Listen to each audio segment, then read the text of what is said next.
Napakarami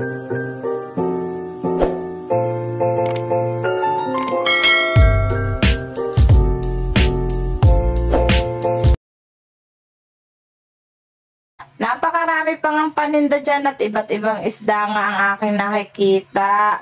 Naghahanap nga ako dyan ng isda na medyo mura-mura dahil sa panahong ito ay napakamahal pa nga ng isda.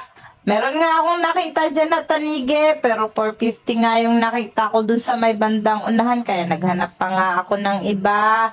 Parang masarap kasi magsabaw ng tanige kasi nga napakalasa nga nun. Tapos meron pala akong nakitang tanigi dito sa may kabilang pwesto, 400 naman ang kilo. Naghanap pa nga ako dyan ng iba pero wala na nga at yun na nga ang pinakamura. Kaya bumili nga lang ako ng kalahating kilo para lang maisabaw. Bumili na nga rin ako ng 1 kilong tulingan dahil nga ako'y magsasaing tapos bumili nga ako ng kalamyas na tulingan.